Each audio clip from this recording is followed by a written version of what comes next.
Kamara spins, put it in front, and the Lightning have held on. And the Stanley Cup champions, 2 years running, have won their 9th consecutive playoff series. The key players of the team, they contributed. Jack Campbell wasn't a blow-up doll in the net. He wasn't terrible. All the star players showed up. They were contributing. John Tavares and William Nylander started a little bit slow. They turned it around. All of that stuff that needed to happen happened during the series.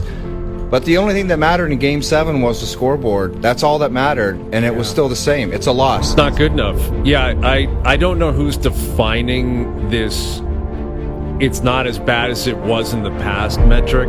This idea that it was better this time.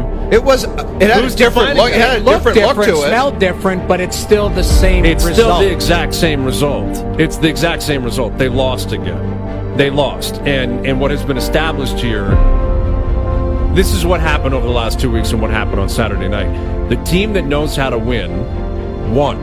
The team that knows how to lose, lost.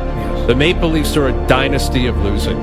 That's what they are now. That's what they established on Saturday night. No team has a longer drought for winning a Stanley Cup than the Maple Leafs. No team has a longer drought for winning a round. A round, because Florida won over the weekend. The Leafs hold that. No team in the history of the NHL, Major League Baseball, or NBA have lost 5 years in a row in a Game 7. It is unprecedented. That's crazy. Unprecedented measures. They are a dynasty of losing.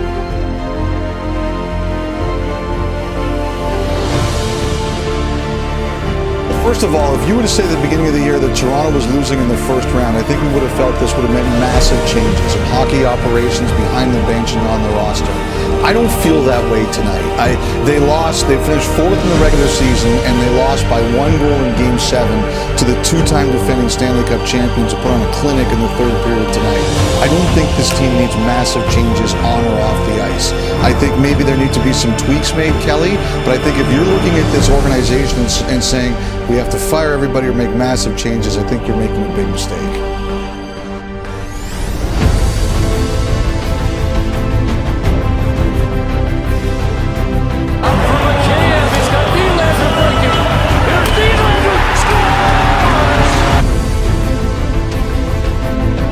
And when you look at the series and the season, I said on Twitter, I actually think you're crazy if you get rid of Keefe and Dubas. I think you got to run it back. And obviously there's got to be a couple changes. I don't know if they'll get to the first round and blow it next year, probably. But that team is good enough this year after witnessing what I saw to not blow this thing up. I'll say that. Am I overwhelmed with the moves that he made at the deadline? No.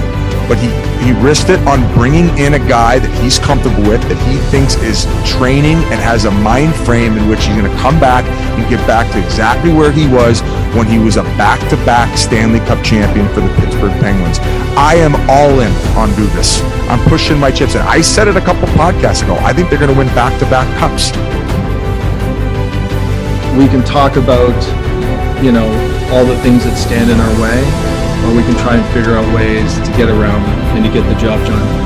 And that's what I'm here to say, is that as horrible and as devastated as we feel today, that we've let people down, we are not going to stop until we accomplish this. We are going to do this here in Toronto with this group. I understand that some may look at it and say this group hasn't gotten it done, and that's why aren't there significant changes. But for better or worse, I believe in this group, and I believe that they are going to get it done, and I believe that they're going to win. And I understand that comes with certain doubt because of the fact that we have not broken through in the playoffs. But it's my belief that they will. I believe in them as players. I believe in them as people. And I know that that decision lies on me, and the risk is for me going ahead that way.